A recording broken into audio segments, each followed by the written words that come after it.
This episode of Into the Void, the Agora podcast subseries with Dr. Brian Sovereign, was originally recorded on May 16th, 2025. It is presented here in its entirety for the Sovereign audience to enjoy. Be excellent to each other. Welcome back, folks, to another episode of Agora the podcast. Time for another episode of Enter the Void with Dr. Brian Sovereign. Of course, I have Sek here. Sek, how's it going? Not bad. Tired, old, and busy. Long day. Get off my lawn. Yeah. Yep. What about you? Yeah, I'm sure you had a long day. Now it's one of the days where you're coming in and recording after a long day's work. So I can only imagine how hot it was out there. I had a scorcher, and I wasn't even like working. Yeah, I mean, I'll be sundowning here in a minute. You guys won't even be able to understand what I'm saying. I laugh. I'm making a joke, but my brain and my language skills don't work as well when I'm tired, for sure. So this should be interesting.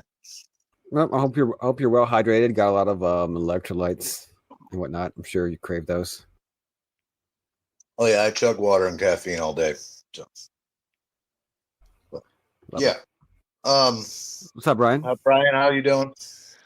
Doing good. I know this won't release on this day, but this is one of my more unholy days. That being Lag Bomer, which is a little celebration of Rabbi Shimon Bar Yochai, who it is believed wrote the Zohar, and that's of course one of my favorite books of all time. So I definitely celebrate this one every year. So it's been a good day. Bonfires, latkes, lots of other wild activities that only Kabbalists, not just Kabbalists, I think a lot of people would appreciate. But I won't mention those here, at least not right now. So, well, pour one out for the homie. Yeah, right on. Yeah, for sure. I was wondering if you had a bonfire for that or not. Yeah. It's honestly, I think the reason, so there's stated reasons why they do a bonfire, but I think the reason for the bonfire is because, the claim is that Shimon Bar Yochai and his son Eliezer came out of the cave after 13 years, or after 12 years, actually. They did end up staying 13, but he comes after 12 years. And when they walk out, their eyes are just like Superman. They're like setting everything on fire. It's just fire blazing like out of their eyes. And basically God says, get back in the cave. What are you trying to do? Destroy my world? I mean, that's pretty much literally apparently what God said. And so they go back into the cave for a year. And then they come back out. But anyway, every time I see ever since I was a little kid and we'd have the bonfire and whatever, I'm always just imagining like these two old Jews just coming out and just setting everything on fire with their eyes. It's pretty wild, pretty metal. Honestly, you're too powerful. Yeah, I know. Where's God? Couldn't he stop him? Now, is that something celebrated by Jews overall, or is that mostly Kabbalists? No, it's usually it's gotten to the point that it's Jews overall, because even even like, and certainly non-Kabbalistic Judaism is probably the dominant. Though that's starting to change, but that's been the dominant for, a few hundred years now. They still respect Shimon Bar Yochai because he was a Tanaim. He, was behind the Mishnah, which would end up being with the Talmud. And anyway, all that history. So yeah, people overall still celebrate it different ways. Different groups of Jews celebrate it different ways, but always a good time. It's meant to be a happy day, which that's actually kind of rare for Jewish holidays. So I always like this one. Sounds vaguely familiar, but then once you started describing it, I'm totally lost on it. Yeah, right. I get the gist of the holiday. It's the trying to pronounce Hebrew that I'm never going to be able to do. I can't. Yeah, no, you have to have reptile genetics to do it. That's why it has to. It's supposed to roll off the tongue, but the tongue has to be forked. You see, anyway. And he's got horns under that hat too. Exactly. Yeah, let's keep that on. All right. Well, all right. So I got a couple of sort of announcements, and then some of them are related to our topic. Number one, we found out we're having a boy. So anybody that wow, congratulations, dude! Woo! Congrats. Awesome. Building an army. I'm building an army, small of my genetics. An Built heir to the rule kingdom. earth one day. So yeah, that's nice. Found that out the other day. Obviously I'm happy either way, but I've got a house full of girls, so one boy's a change of pace. Yeah, it's nice when there's heirs to Sekistan, though. Like that's Heck yeah. that's good. Hey, I got warrior princesses over here, bro. I love it. My daughters are definitely sufficient heirs. We'll say that. I feel sorry for whoever crosses them, but yeah. So we're real happy about that, and everything was healthy. They did the full-on anatomy ultrasound and checked all the stuff, and so everything was good with that. So we're real happy with that. Also, this just struck me as funny and absurd. So Trump, he's having people stuffed in a van and sent to El Salvador for, writing op-eds and protesting Israel, right? And the claim is, well, they're supporting terrorism. But then meanwhile, this guy's on like live TV giving a hand job to the leader of Al Qaeda. I heard that today, and it really amused me. The Jelani there, the head of Al Qaeda, and also the leader of Syria now, they're having a bro down on TV. And meanwhile, he's stuffing. I don't know. Apparently, I'm the only one that finds this funny. No, it's hilarious. Go ahead, Owen. I shouldn't laugh because it's awful, but it's just the absurdity of it just makes me chuckle. It's like some college kid writing an op-ed, that's a terrorist, right? But this guy that's literally been wanted for terrorism and has a $10 million reward on his head, well, that guy's just fine, right? He was literally like, might as well have been giving him a hand job. He was just like, this guy's so young and strong and handsome, and I'm like, what fucking timeline are we in? I blame you for going to CERN, Brian. That's why we never let reptiles at CERN. You know what I mean? But yeah. So yeah, we did fuck things up, but yes, you fucked it all up. I saw a headline the other day from like 10 years ago that apparently they had to shut down CERN because a weasel got into it. A weasel, and was like chewing on power lines, and they had to shut the thing down. I'm like, oh, well, that's why they the timeline switched right then. Well, I mean, at least unlike the Black Death, if we're blaming the rodents, like they got it right this time. Last time they blamed the cats, and effectively keeping the Black Death from spreading because the rodents' natural predators were wiped out. So okay, well, as long as we're blaming the right creature this time. No, I'm kidding. I don't want any creatures hurt. Hey, hold on to the Black Death because I got another thing I want to bring up that's related to that. I have a question for it. But before that, so I recorded the thing, and Penguin didn't put it out, so blame him. But What? So what I'm saying probably doesn't matter, and it's never going to change anything. But I still have to say it. And this. Benjamin Netanyahu is correct. Okay, so everybody's uncomfortable and feeling awkward, right? Yeah. Yes. Benjamin Netanyahu, for my entire adult life, for the past 25 years, has been saying that Iran is 5 years away from making a nuclear weapon. Mm-hmm. So he's technically correct, but this is just like the perfect propaganda because it's true, but the lie is in the omission. So what Iran has is a highly technical civilian nuclear program. They have nuclear energy, and they've proven they've mastered the fuel cell. They can enrich uranium up to whatever it is, 90-something%. So they've proven they can do that, but they've never actually built any kind of nuclear weapon. That's like any country with a nuclear program is probably 5 years away from making a nuclear weapon if you just figure out how to enrich it that much further and put it on a missile. Now you have a it's nuclear called the weapon. breakout period, and they Right, it's the definitely have breakout period. they definitely Exactly. have the rocketry. They have the ballistic missiles for it. We know that. Sure. They're probably pretty sophisticated. They're probably less than 5 years away from making a nuclear weapon, but they're not trying to make a nuclear weapon. They haven't for the past 25 years that Netanyahu's been saying this. Doesn't Japan like by policy maintain themselves at like months of a breakout period, but will never do it? But they're all. There's tons of countries that have the same situation. Yeah, absolutely. So because we are on the precipice of a war with Iran, it seems like that's what we're gearing up for. I just felt I needed to say that, and I'm assuming that probably most of our audience is aware of this. They probably listen to a lot of the same, foreign policy shows and such that I do. But that's what they mean when they say that he's 5 years. They're 5 years away. It's not that they're not ready to make. They're not trying to make anything of the sort or any kind of missiles, and anything of the sort. But they have the ability to.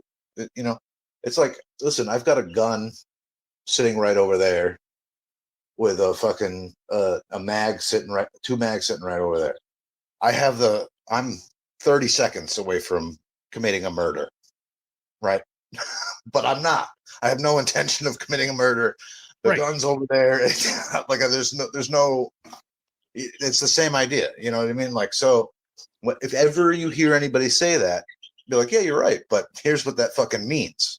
So I doubt I'm going to stop a war with Iran, but and I hope the talks go well. But I just felt the need to get that out there. I hope. I think as of like a week and a half, 2 weeks ago, I think trajectory has changed like drastically with as far as the war with Iran stuff. I mean, in the span of about 2 weeks, it's coming out that Trump is not communicating with the Netanyahu government. That Trump is meeting with these Gulf countries, but negotiating directly and unilaterally with Hamas, and with the Syrian government. And I'll be the first to say that, like, I understand, like, my position on the Syrian government, and on Abu Muhammad Jalani. I mean, it puts me at odds with most of the people that sort of agree with me as an American on like foreign policy issues, and that's fine. Like, there's going to be always like disagreements and stuff like that, but taken as a whole, and I'm very much hopeful for Syria. But after what they go through, what is your position on Jalani? I'm bullish. Hope he makes Syria good. I mean, honestly, I've seen nothing but good signs coming from. Aren't they slaughtering Christians and Alawites as of a few weeks ago? Not. It's an absolute no. There's zero evidence of that whatsoever. They've been saying that since before. I mean, their motto is Christians to Beirut, Alawites to the grave. That was the motto of the Syrian resistance. As far as I know, there are Christians. Listen, fuck Assad right in his mouth. Fuck that. I have no love for that. But like, I don't understand. I don't think putting Bin Ladenites in power at the behest of the CIA is necessarily an improvement. I mean, he put on a suit. He's saying he wants to bring free markets to Syria. He doesn't seem to be massacring anybody, as far as I know. A lot of far right posters on Twitter have been saying, oh, they're slaughtering Druze and the Alawites. Well, I don't know about the Alawites. They're slaughtering Druze and Christians. They're slaughtering Christians. And this Christians thing has absolutely been a hoax, because they had Christians posting like, we're happy. I mean, I'm not hearing this from far right people. I'm hearing this from like Trita Parsi, the guy that wrote the book on Syria and Iran. You know what I mean? Like, I'm hearing it from like Jack Posobiec and Cernovich and people like that. I haven't seen any evidence that Christians have been slaughtered. Personally, I'd like to see the evidence that Christians are being slaughtered in Syria right now, because it doesn't seem to be. It's not. I wouldn't say it's like a government policy. Listen, you got to understand. Like, might not even be this dude. Like, he's got a whole like crew of fanatics who are out and about, if so to speak, and it might not even be like the new government policy to do so. But there's been quite a number of like murders and hangings and whatnot reported. Now it Yeah, might be just kind of like mob violence, like not state sanctioned or whatever the thing. But that's definitely if you're familiar with the past. If you're familiar with the past 13 years, 14 years, no, let's see, 15 years in Syria. I mean, after the culmination, of the civil war and everything, but he seems to be building a perfectly comparable to any other state pluralistic government as much as anybody else. I don't really see the issue here, especially if he has to have changed some because he just signed over the natural resources of the country to American corporations and gave Golan Heights to Israel.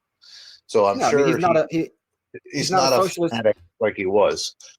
Yeah, he believes in free market. He's not an Arab socialist, which is essentially a national socialist, like the governments of Hafiz Assad and Saddam Hussein and all these people before him. These backwards policies of that. Yeah, he seems to be he seems to be comparable to any reasonable government, more comparable than a lot of the predecessor governments, Saddam Hussein, Gaddafi, for better or for worse.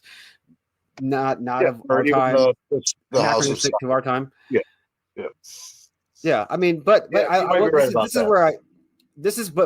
just saying, all things considered, and honestly, puts the Taliban to shame, makes them look like backwards cave dwellers. Like, really, honestly, the Taliban were surprising what they did, and then look at them right now. They look like absolute barbarians compared to these people.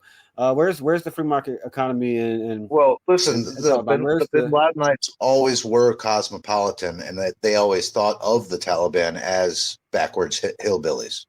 That was always the difference between Al Qaeda and they're Pashtuns. They are. I was just thinking about this the other day. The Pashtuns are like they choose to be tribal. They've been exposed to civilization for 4,000 or 5,000 years. But Syria has been a civilized place since probably longer than almost any country in the whole world. Syria's probably been civilized for like 6,000 years. Right. And absolutely has. That's the oldest recorded city. It's still inhabited, for what I understand, which is Aleppo. But I will say this. I mean, at the very least, I hope the Syrian people do fine. That's all I'm saying. But yeah. This to me no shows that Al Qaeda and terrorism was never really a threat to the U.S. empire. No. They're perfectly fine with working with these people if it works in the empire's interests. That's the conclusion you can draw from this. Yeah, I mean, this was always. I've been thinking about this a lot lately too. This was always just so dubious. I mean, we all know that there was not a war on terror because they hate us for our freedoms, and that was the basis for the entire last 25 years. Is they hate us for how great we are. They hate us for how awesome we are. And no, let's see. I don't know. They carried out an agenda that was planned before 9/11. I don't think 9/11 was necessarily fake, but hey, I think you could have predicted that a big terrorist attack was coming. I don't think there was any surprise. If you were around in the 90s, I was even at my age, like I was aware enough that you could. I think everybody had the general idea there was going to be a very large terrorist attack one day. I mean, after Oklahoma City, plus the embassies and the USS Cole, like it was bound to happen. It was bound to probably happen I've looked at a lot of 9/11 coverage, and people had a pretty good idea who it was. So, but the point is the agenda carried out after that was already somehow planned by think tanks and announced before 9/11 ever occurred. So, and it was planned by people who believe in the supremacy of the state of Israel because of who they are. The neoconservatives were that was their pretty much central plank. But aside from this, without going into the whole history of the neoconservative movement, which we probably could and should do one day, although I think I've heard it covered by a couple podcasters that we're probably all aware of. Despite what I have to say about Jelani, okay, I understand. Everybody from an anarcho-capitalist to an anti-war Scott Horton type to a Buchananite, whatever. Yeah, you're going to probably disagree with those guys, but the rest of the whole thing, taken as a whole, this whole past 2 weeks of complete reversal with Israel and inverting the whole relationship, going full hog with Kingdom of Saudi Arabia, with UAE, with Qatar. And I actually said something offensive in a group chat. I forgot who was president, and I said straight up, this, I think Saudi Arabia, UAE governments, I put them in the same category in Israel. Let's say all the, I don't know, the war crimes, the arms deals, the authoritarian governments. And I don't say that lightly because, like, I mean authoritarian governments. But yeah, just cozying up to these countries and have all this money flowing, all this capital flowing, all these arms flowing in the other direction. No, I mean, I don't want to see the Gulf countries. I don't want to see Arab or Muslim, especially Gulf countries, become the new Israel. That's not what we want here. I mean, if we just invert the relationship, like I always say about like hierarchies and inverting hierarchies, that's dumb, right? I don't want to see an inversion of the Jew Muslim thing. You know, I don't want to see Gulf countries, which are uniquely situated among Muslim majority countries. I don't want to see them to become the new Israel for the next 50, 60, 70 years at the expense of how untold. I'm sure the already just looking at the past, not even the potential future, at the cost of many more lives than have been lost in Palestine, to be 100% honest. So no, I'm not too happy about the rest of the thing. Syria, hey, I think I'm bullish on Syria, but the rest of it, I'm not too happy about, actually. Well, that kind of Brian, do you have anything to add to that, man? Oh boy. I mean, there's a lot that I could. You know, I think it's so the first thing to say is the present American administration, I think, is almost completely run by Silicon Valley at this stage. Not that Trump was necessarily, you know, in his 2016 administration that he was run that way, but I think that he is now. And, you know, like the amount of Saudi money being put into Silicon Valley should not be ignored. And to some degree, I'm not surprised that there is a dramatic change, that there is a bit of an inversion going on, just because there is that closeness, not just with Silicon Valley, but also with the entertainment industry, which, I mean, you know, these are all very much kissing cousins in a very real way. So that said, I'm really not surprised by this.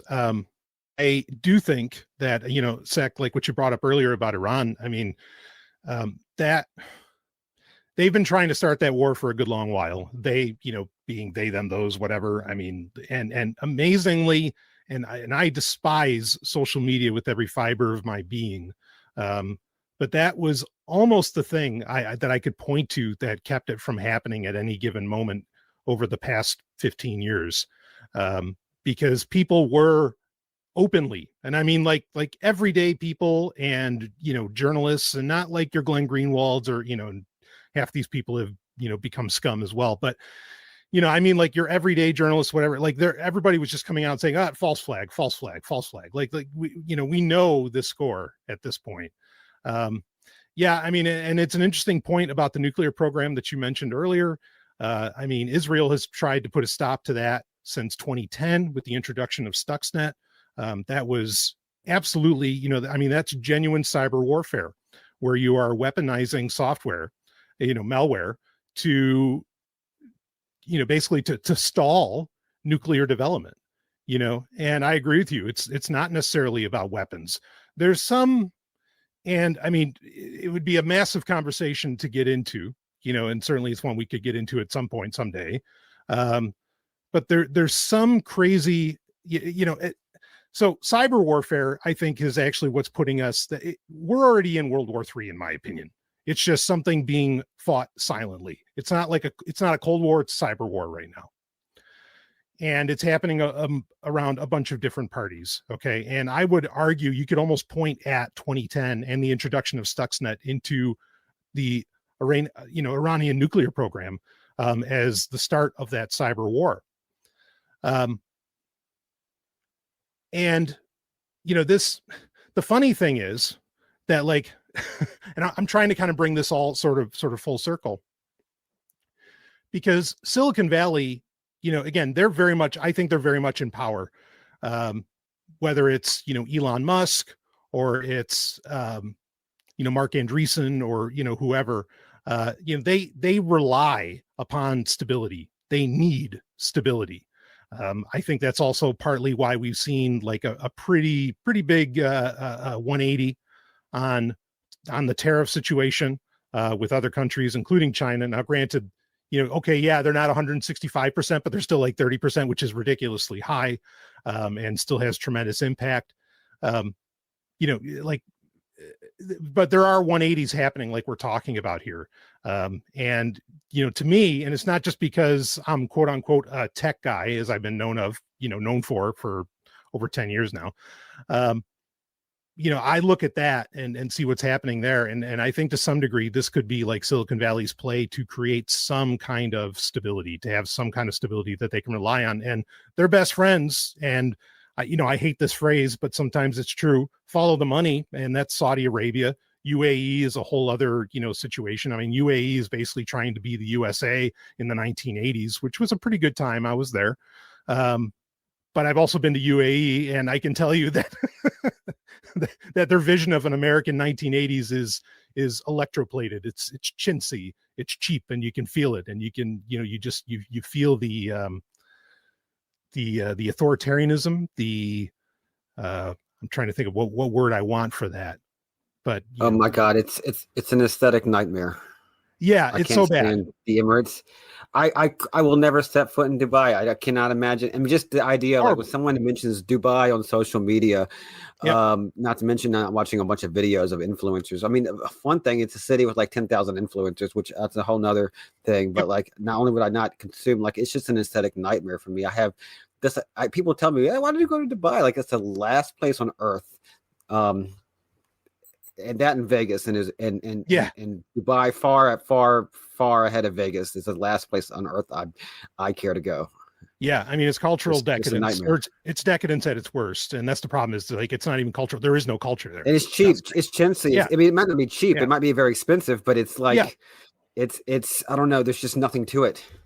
Yeah, that's why I use the word electroplated. Like, okay, it might look like gold, but it's not real gold. It's just kind of like cheaply covered in it. So yeah, it's an insane situation over there. Again, I do think. No wonder Trump loves it. Yeah, right. Exactly. Yeah, I mean that's his whole MO. Just go to Atlantic City. But anyway, yeah, I mean, I think we're heading into World War III. That's been going, and I think we've been heading for that since 2010. In some ways, like I said, as far as cyber warfare, that has already started. And I think that, Iran might be one of the, the touch points. And I hate to use such a simple word, where that's going to start. And that's been going on for some time. Zach, what do you got? Let me see if you guys can help me like sort of parse something out, since we're kind of talking Trump, and this kind of relates to our overall topic of fascism. Mm-hmm. All right, so listen, going back to the Bush years, and I was a young man, a young radical, right? The whole time I was screaming, he's gonna, he's gonna cancel the elections. He's going to institute martial law. He's going to, suspend habeas corpus, all this kind of stuff. And then same thing when Obama came into power, I said the same thing. And listen, this wasn't like hysteria at the time. There's a lot of like legitimate reasons to think this. They were setting a lot of weird legal precedent. It was a very, it's post 9/11. A lot of crazy authoritarianism, surveillance, all this kind of stuff. I'm like, here we fucking go. And I was a young anarchist, and I was a young conspiracy kook, and I was screaming to anyone who would listen that this was going to happen, but not for no reason. Like, there's a lot of reasons to think that, right? But then, like, shortly through the Obama years, I'm like, so it just sort of like clicked, like, oh, they're never going to do that. They're just going to slow creep. They don't need to keep one guy in power. The same people are still in power. They can rotate out whatever, tyrant they want.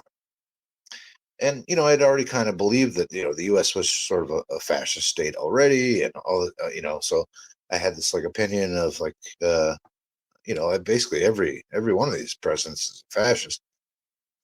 And so I was like, oh, so, I don't really need it. A lot of that's just sort of hysteria. It's never really going to happen that way. They're never going to like openly declare martial law. They're just going to slowly crank the gear. They're going to slow, keep cranking down, and every president's just going to be slightly worse than the last, right?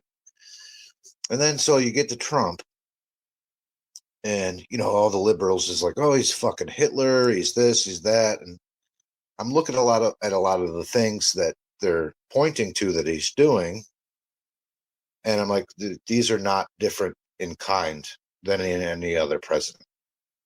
To me, especially his last term, at least, I'm like, oh, he's basically Bill Clinton in the 90s. Like, this isn't like he's different in the way he speaks about these things, but he didn't really. I'm like, this is just Bush or Cheney or Clinton or any of these asshats. He didn't seem to me to be like a unique evil. Like, yeah, he's a tyrant, and yeah, he's grabbing more power just like every president does. And a lot of things there, even the stuff they were bringing him to court for, and like every one of these fucking people does it.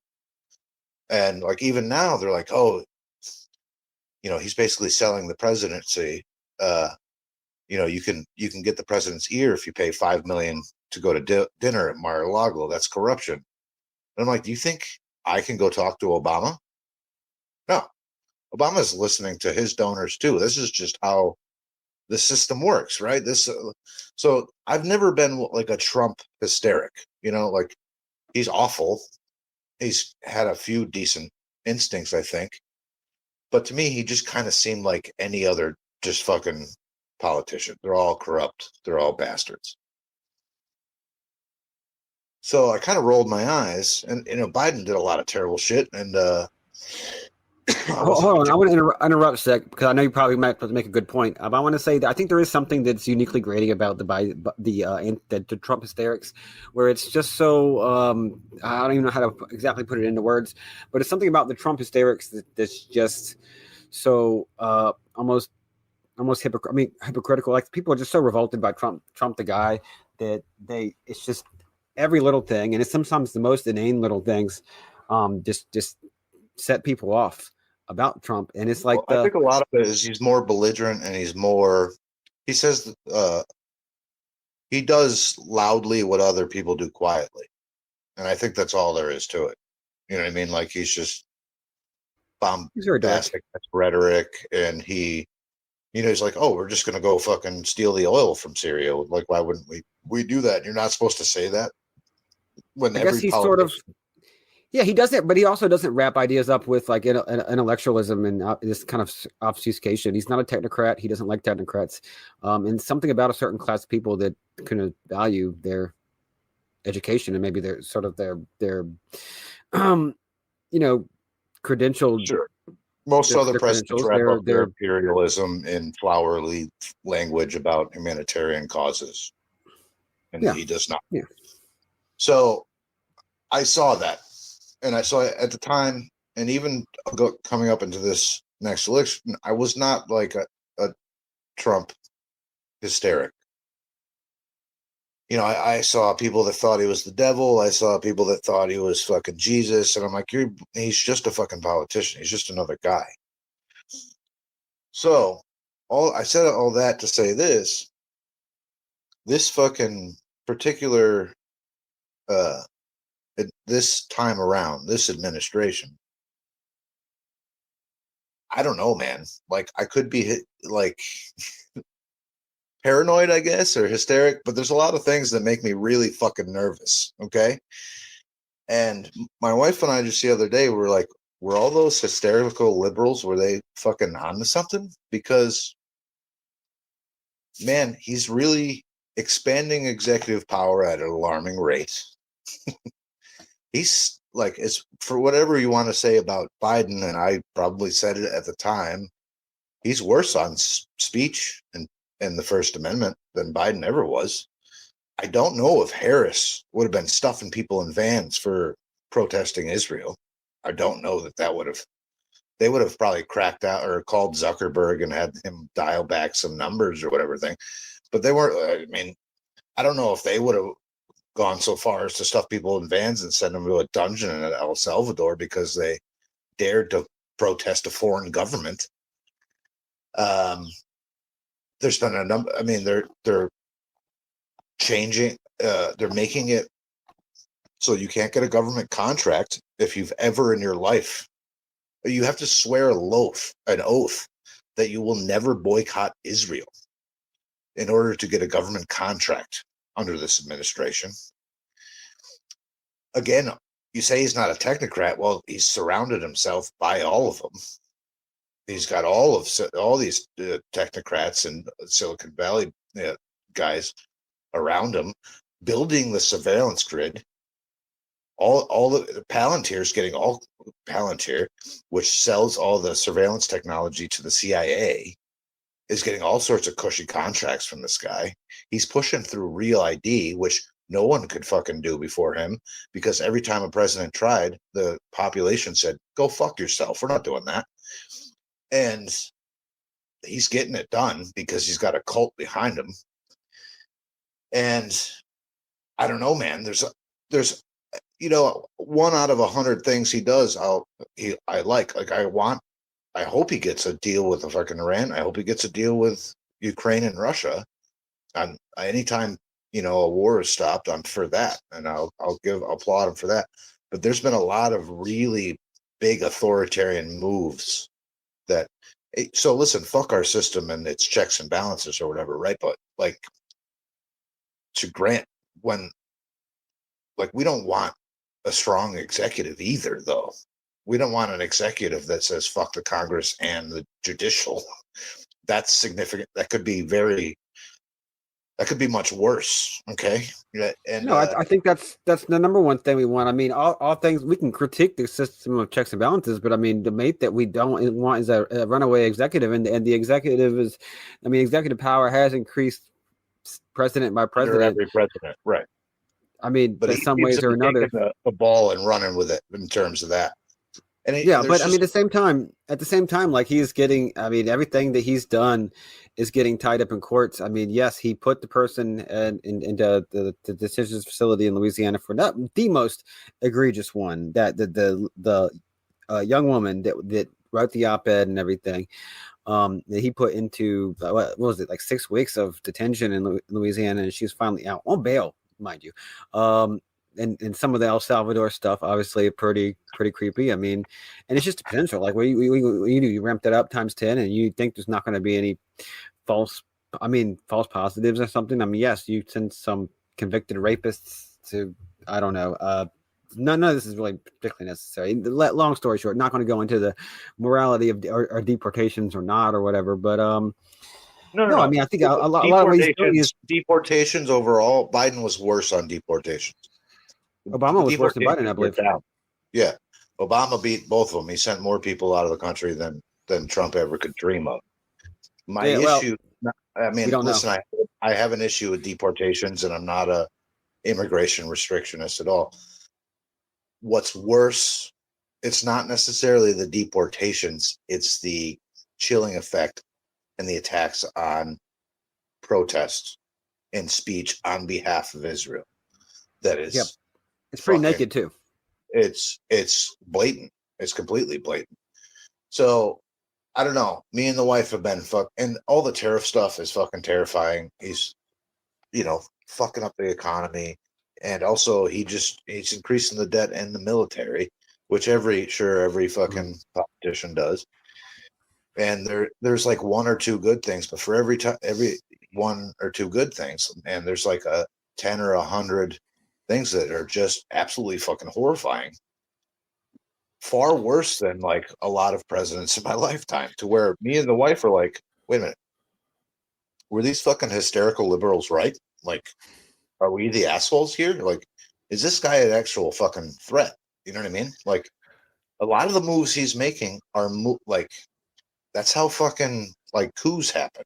You know what I'm saying? Like, this is a dangerous fucking precedent, Yeah, I mean, a part of me feels he's taking.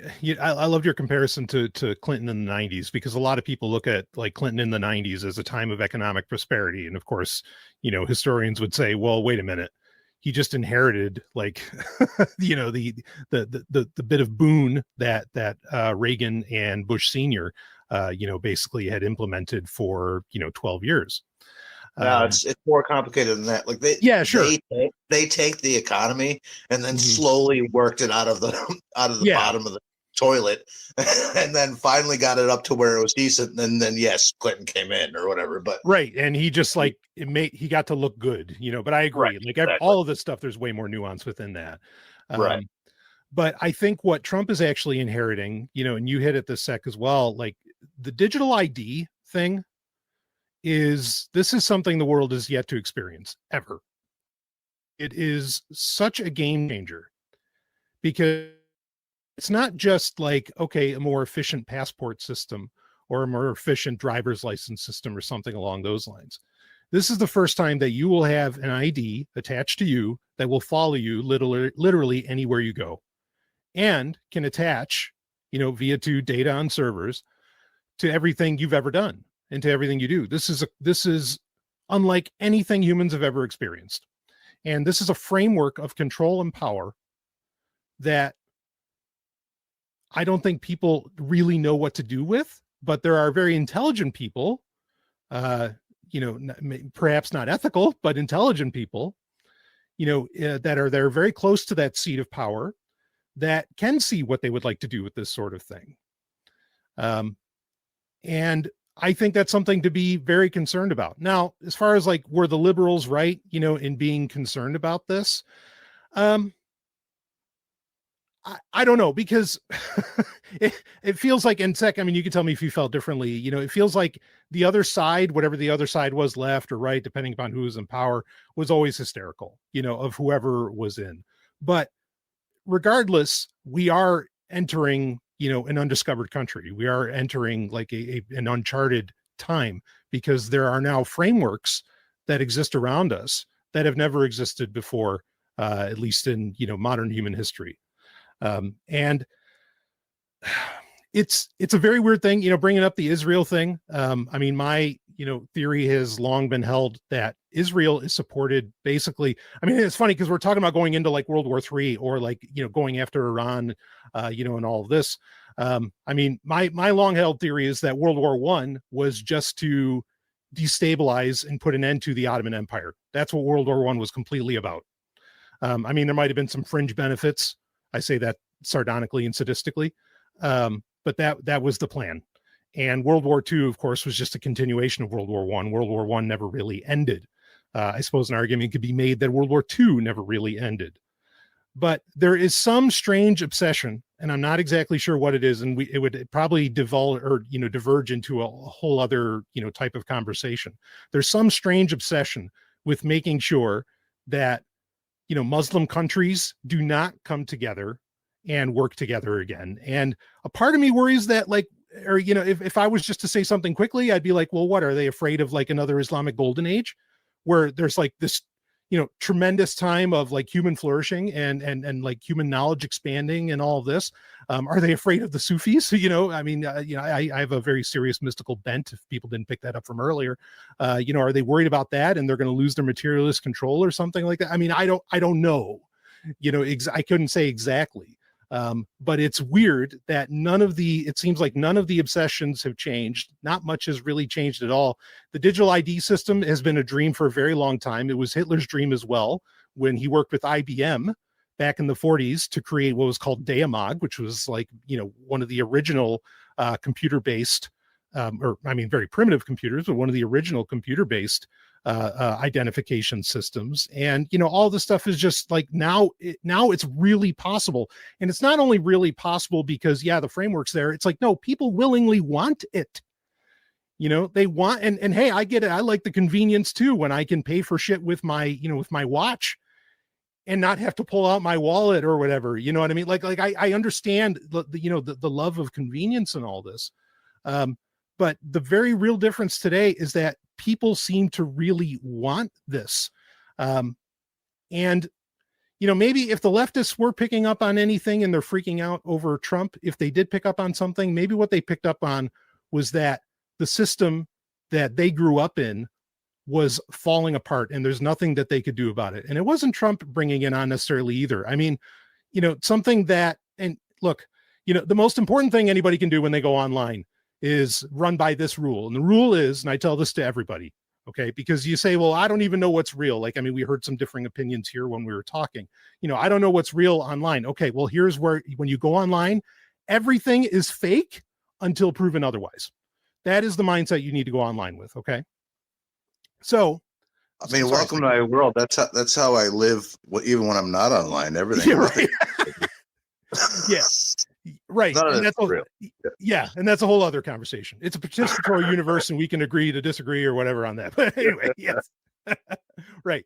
Okay. So, but a common thing that's happening is, and look, you can see it in the cultural or in the entertainment zeitgeist, certainly in the US, but also in other countries. Like, what's one of the most popular games in the world right now? It's Helldivers 2. This game is fucking like fascist celebratory so goddamned hard, and it's a great game. Like, as a gamer, I can appreciate it as the game. But this is my point, is that, like, wait a minute, why are people being attracted to this and not like hurling when they see it, or saying like, holy shit, this doesn't match with what I want in life and all this stuff. And I think a big part of it is that people have just gotten to the point, you have the leftists who are like, oh shit, everything we knew is falling apart. And then you have, people on the other side, and I'm not saying this is all of them, but there's a good chunk of them who are like, well, you know what? Democracy and all this shit just didn't work. Now, they're not anarchists, but they're like, well, why not try fascism? Why not try, a dictator? Why not try that out? Because shit, I'm unhappy and I need something. You got something? That was fascism. That was fascism the first time. I mean, I'm not talking about Nazism, but Nazism is, as far as a lot of it being a reaction to Bolshevism, which is something we could talk about. But like before that, just the reaction to sort of liberal politics not working in many cases, or not delivering, or not being genuine. Just the fakeness, just the interest groups and the wheeling and dealing, the politics being just overall ineffectual, the checks and balances not working, et cetera, et cetera, et cetera. Like, that was an argument where people that were liberal or libertarian or more left-hinged anarchist became fat. I mean, actually, I think a lot of people of those bents, like a lot of anarchists, became fascists, from what I understand. And I'm a little unclear on the history. This is like European history, and this is like arcane European history. So I'm not 100% sure, but I know at least one time, I believe a friend of the show, I believe it was a friend of the show, CJ Kilmer actually was featured a essay or something about, a short biography episode about a guy that was like that, basically some sort of libertarian of I forgot what, or something that became fascist, and I forgot what the whole context, but it was very enlightening at the time. Sort of helped build a certain view of that. I do think we're actually entering a and I definitely encourage anybody to go and try to look that up in the catalogs. I can't exactly remember it goes details. Like this: fascism came out, or fascism proper, in the 20s came out of like the syndicalist movement. And a lot of syndicalists were anarchists, but then theories developed, and like a term was coined called national syndicalism, which was no longer like anarchists. So they broke with the anarchists and the socialists, and they sort of built this new thing. And so, yes, but they stopped being anarchists because for various reasons. I mean, definitionally, but yeah, no, still a very interesting phenomenon. Okay, but I was going to say, like, I definitely think we're entering not post-liberalism. I mean, we all see it, like it's all being understood that sort of the liberal ideals are breaking down, and people like what's next, because like politics are just not satisfying. People don't find it genuine. People don't really trust that what's going on is genuine. People don't trust the news. People don't trust what they're hearing, what people's coming out of the mouths of politicians and officials, stuff like that. And that's become so commonplace now. So we're definitely entering post-liberalism, and people saying, look, if someone like Trump can get results, then maybe there's some good to be had. And I always thought that was the big difference. I mean, you're mentioning what's different about Trump. I don't think he's uniquely different. I think there's a lot of pros and cons to sort of each president's ability to like wield power. I think Trump has a lot of drawbacks that also hold him back. They're just different limitations than, like, say, Joe Biden or a Barack Obama administration would have had. I mean, for every like strength that Trump may have. I think there's a lot of people that are really, really fucking hate his guts, and B, a lot of skepticism. Just a lot of skepticism of the guy, a lot of institutional desire to like restrain the guy off of everything he does, even when it's like, oh, well, this kind of sucks, but the president seems to actually constitutionally have this power, which is a really tough place. It's one of those issues are always very tough for me. But long story short, I think the difference between Trump and other presidents is I guess like compared to at least Biden and to some extent other presidents, I guess just Obama, we got to Bush and it gets a little different, but he has the ability to, but especially in contrast to Biden, he has the ability to do stuff, like to get stuff done. Like he actually says things. It's not just the machine, the momentum, the machinery of government, the institutions it's not just like ruled by NGOs and institutions and just the government kind of running itself. I mean, it's not even a matter of Biden being having dementia, but it's so comical that he did, and the machinery of state just sort of ran itself. It was sort of just coasted on its own momentum, but it's it's very much in contrast to that. It's very much like, yeah, I mean, the man wants to do something, he can do it. Things can happen, like kind of almost with the Gaza thing. It was like, I mean, Biden administration, and by assumption, like a continuation through Kamala Harris, like they're just institutionally so tied to supporting Israel as the United States has for like 650 years or so. And there seems to be some sort of ideological commitment through international liberalism of the modern sense. But Trump would actually be willing to break, and he would be willing to do something. I don't know. It's just like he doesn't run the country by sort of the machinery of it. I mean, just a country where the state sort of, I guess this is kind of the disillusionment with, I mean, maybe I'm thinking in almost a stream of consciousness here, but like this is kind of the disillusionment people have with so-called liberal like democracy, is that it's almost like not even liberal democracy. I mean, how much do you actually, does your vote, how much do you as a voter actually have a say? It's sort of the machinery of state just running itself for its own interests. I mean, the state has its own interests. It's not even interest groups anymore. It's the state having its own interests and just perpetuating various programs and just having a couple different factions battling back and forth. And there's always a very real chance of one faction. There's always the threat of one faction, because there's one limiting factor of this thing is you have competing factions or competing political parties. And there's always the threat of one faction just getting runaway control, which I don't know, there's maybe some sort of natural checks and balances for. But yeah, the idea of it's just a state just sort of runs itself on its own power. There is no executive. Like, as much as we want a constrained executive in checks and balances, the idea that a state that doesn't have a strong executive where it just runs itself is also equally scary to me. Well, I mean, Trump is, a clear-cut case that cocaine can take you very far. Like a kilo of cocaine can really get things done. So, anyway, Sec, what do you got? No, I would just say that this is the idea of the state just running itself. That's just, I would say that's always how it's been. That's how it's been all along. I just think that more people, it's more blatantly obvious now, and more people are aware of that. And also the institutions just don't work for people anymore.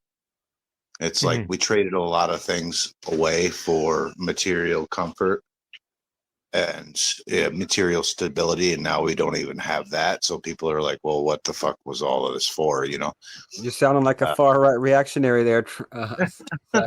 No, I mean, there was that's time what they're always posting about. That's literally what the racists are always posting about. But like, that's that weird convergence. I know I'm just being funny, but that's that weird convergence, right?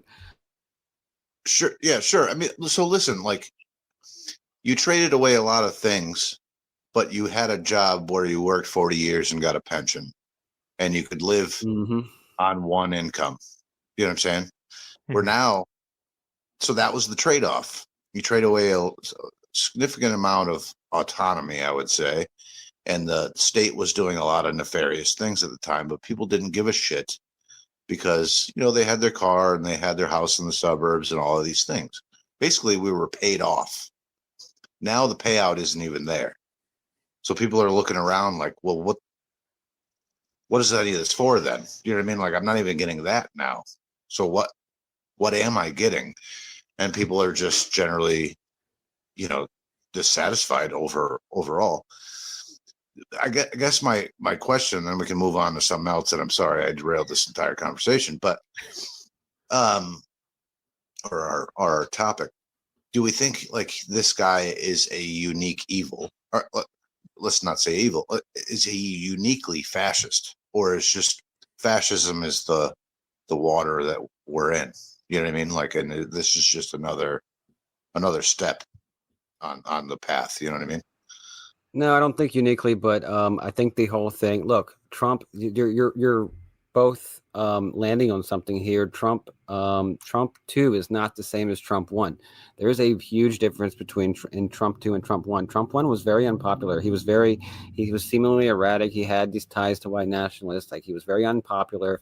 Like, he was he had all the intelligence agencies against him. He had all the media against him and all this time. I mean, they really were. I mean, I know this sounds like sort of the MAGA whole litany of complaints, but like, this is, I mean, it was true. I mean, they were just, you turn on the news and every night it's just anti-Trump. Every single 17 intelligence agencies have said Trump has done some shit that he didn't do anyway with Russia or whatever, all that stuff. I mean, and a lot of the stuff I learned after the fact, because I wasn't interested in finding out like, oh, they're lying about Trump, which, I mean, it sucks when they're lying about, it sucks when that happens, because it's like, it's a competing and potentially stronger faction, and this is at the time, of like the state that it has the capacity to do a lot of harm. So long story short, it made him more popular. All that made him more popular. Yes. It's funny how bad they were at this. Yes, absolutely. Right. Because I don't think the institutions and the 3-letter agencies understood how unpopular they were.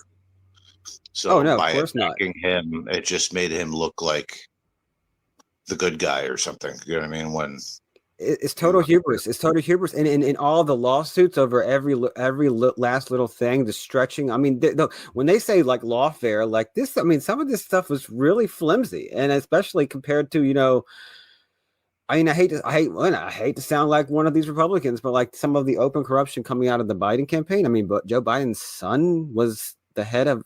That just it's sordid. It's very sordid, and it's funny how there weren't hearings on that, but there were hearings on all sorts of collusion and crap like that with Russia, which there was ties with different people and everything. I do understand there were people, they were registered agents and this and that and the other, and there still are. They're all throughout government that they that's one of the jobs they do. They lobby for foreign governments. But no, Russia did not hack the election. And what's so sad about that, there is a lot of manipulation that comes from Russia and other countries, but like with so much of that is lost because of just the kind of people that were lying. CIA officers and former CIA officers and NSA officials, the people that we trust the very least. The kind of, I mean, this is really the whole thing about where, like, I just talking to liberals, I would always fall into this kind of like MAGA zone, because like just the type of Democrat that hated Trump the most and that was so enraged by him was just the very most centrist, very most like pro CIA kind, pro State Department kind of person. Just a person that loves the instant, just a very, very Beltway. And obviously I have some proximity to the Beltway, so it's not too surprising that I might have those interactions. But yeah, it's just, the very kind of person that goes on NPR or the Sunday morning shows that I don't watch because I don't have to watch TV, but the kind of person that is uniquely enraged by Donald Trump. Neoconservatives and centrist Democrats, often like the person that's now at this point running for, I think, the Virginia governor, the former CIA officer, and it's all like that over here. They're all former Navy intelligence, because I live in a Navy town, so it's all former Navy intelligence or former CIA, and there's also CIA over here. It's just a fact. That's what Virginia politics are like. That's your Democrats for you, and the Republicans are a grab bag. I mean, it's not much better. The kind of businessmen and so forth that are on the Republican side. But yeah, your Democrats are all usually like Navy intelligence and CIA and or CIA, very commonly here. I don't know where I'm ranting with that. But the point is, Trump 2 is very different. Trump 2 has a lot of legitimacy, he had popular legitimacy. He has a mandate to do different things. I mean, there's a lot changed in the 4 years of Biden and everything. He was popular. I get that. But he also has the backing of Silicon Valley, and that part is freaking creepy. That part is very creepy. I'm not a fan of Silicon Valley. I'm not a fan of Elon Musk. I don't like aesthetically. I don't like them. I don't like their philosophy in life. I don't like their vision. And I think what is additionally scary about that is sort of in America, like stuff is still decentralized. This is still things are pretty decentralized in this country. You still have some freedom there in the gaps to do stuff. I mean, if we go down the path of the China model or the Qatar or UAE, Saudi Arabia model, where everything is completely sort of everything is a walled garden of security, just public safety and public order is just completely 100% the priority of the state, where everything is just completely nerfed and there's just no allowable discourse, there's no allowable internet content, there's no allowable anything outside of what the state permits. And the state might be rather permissive on some things, but also restrictive on other things, maybe things that are crucially, threatening to the state and a certain agenda, or crucially critical to a certain group of officials, or the security apparatus and whatnot. But this we don't want to go into the Gulf model, and we don't want the China, which is similar to the China model, which is public order above public order and public harmony among all else. That's where you get the totalitarianism, and that's something that Silicon Valley is uniquely able to sort of provide and build the infrastructure for. Yeah, I mean, I'll say, Penguin, I love that you basically prove that Langley is the capital of the United States. Yeah, as far as to sex, I mean, I agree with so much of what Penguin said, and the concerns around Silicon Valley. And I think that's it. Like, as far as is Trump a unique evil? He's unique in the sense that, he's well trained in professional wrestling. And I don't mean in taking bumps or doing double axe handles or things like that. He really, really, really knows how to play the crowd, emotions, all that stuff. I mean, he's phenomenal at that. But I think he's more just inheriting, again, this framework that's been getting built for at least the past 25 years. And that's, and we think about him more again because of that. I'll say that pro wrestling training, but that's the real difference. And I mean, and the last point I'll make on it is that the executive, legislative, the senatorial, those three branches of government. I mean, the way I see it, they're like level 3 of power. There's a level 2 above them and a level 1 above that. And so all of that is level 3. That doesn't mean they don't have power. They do. But that would just be my point, is that it's still even being concerned about him is not striking the root ultimately. And that's what I got. Go for it, Zach. Yeah. So basically this has just been a long time coming, and now we're here. Yeah.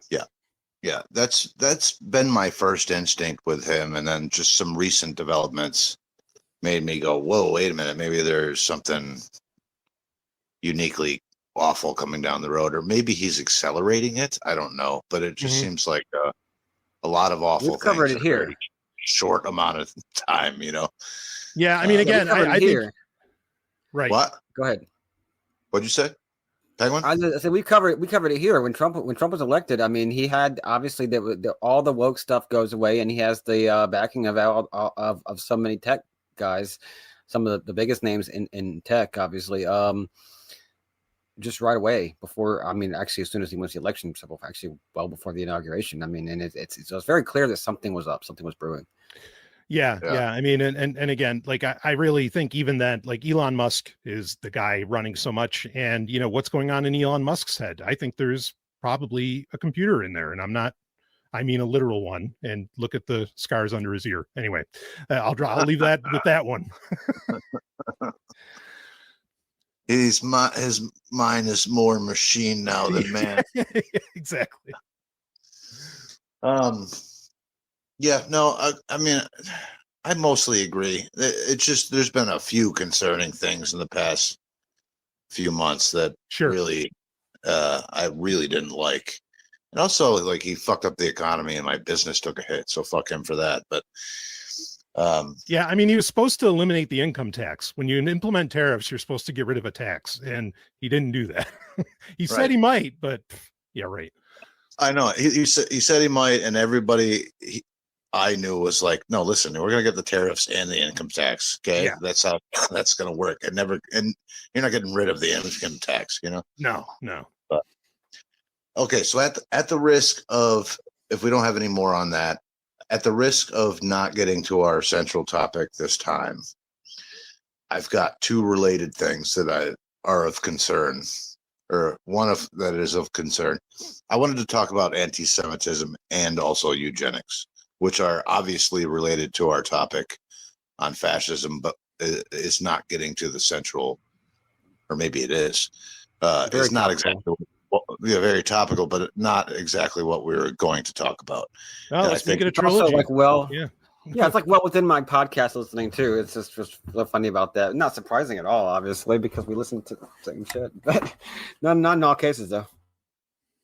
So yeah, a lot of folks are talking about a rise in anti-Semitism, and honestly, I'm certainly seeing it. Now the question is was it always there and now we're just seeing it, or is there an actual increase in anti-Semitism? And if it's the latter, I blame both the Zionists and the anti-Semites. They're both equally responsible for this. I mean, obviously, but go ahead. I'm sorry. Go ahead. I didn't mean to cut you off. Yeah, let me explain. So from, I don't know, the past several decades, as long as I can remember, the Zionists, specifically Likud, have been stating that we represent the Jews. What it means to be Jewish is what we do. We are the state for the Jews everywhere on the planet, et cetera, et cetera, et cetera. And they're certainly, Benjamin Netanyahu has been making a lot of statements like that. So like any attack on us is, you know, an attack on Jews. And then if you criticize Israel at all, then you are an anti-Semite. And so you start conflating the actions of Mossad and the Israeli government with Jews. That's very fucking dangerous. This is like Osama bin Laden's logic. You know what I mean? Like to conflate the actions of the U.S. government with the Americans, and then that was his justification for attacking the Twin Towers. So this is the same kind of logic. So if you get people around the world that see the actions of, I mean, man, I'm seeing babies starving to death. Okay. Like just awful, awful shit. Man, I saw the other day, I had a lump in my throat for a while just seeing just babies, headless babies. And so you got a government that's committing acts like that and then saying that we are what it means to be Jewish. Well, I mean, it's not right. I'm not saying it's justified, and it's actually stupid to come to the conclusion that, well, this is what Jews do, right? But a lot of people are stupid, and they can't differentiate themselves that there's a difference between, you know, a government and an intelligence agency and a military and people more broadly. But the end result of that is potentially very scary, because there's going to be a lot of people who look at that and say, well, if that's what it means to be Jewish, then fuck the Jews is what it's going to be the end result of that.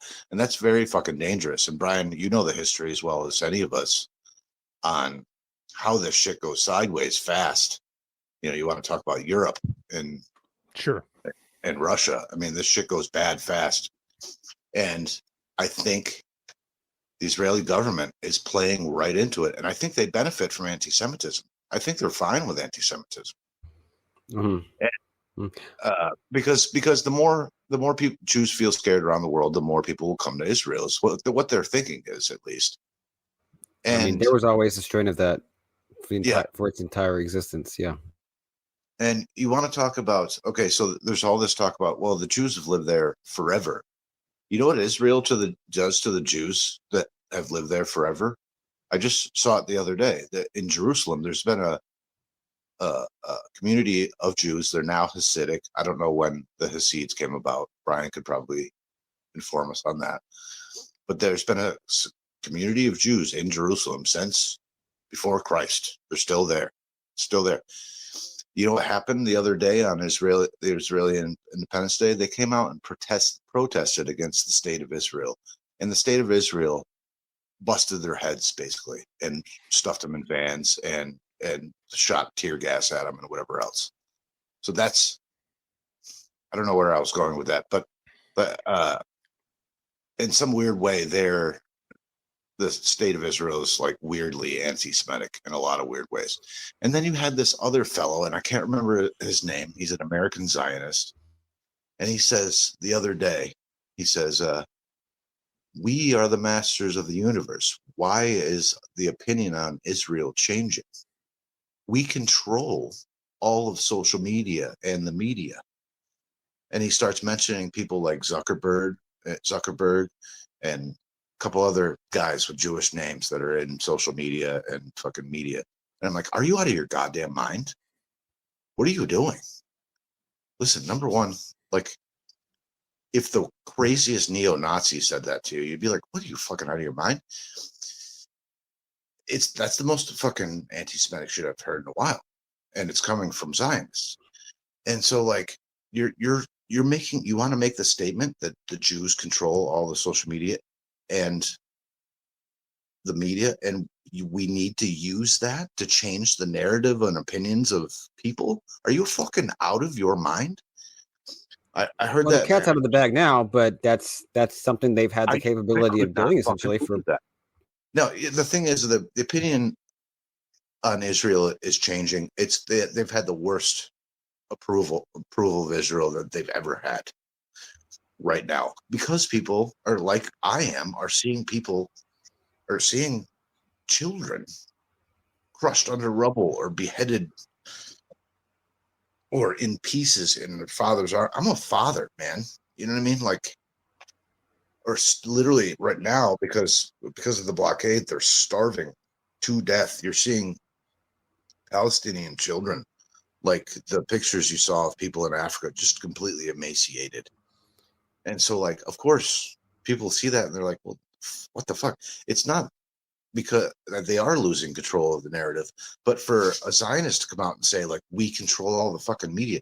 Are you out of your, you don't think that's going to play into anti-Semitism? Are you out of your goddamn mind?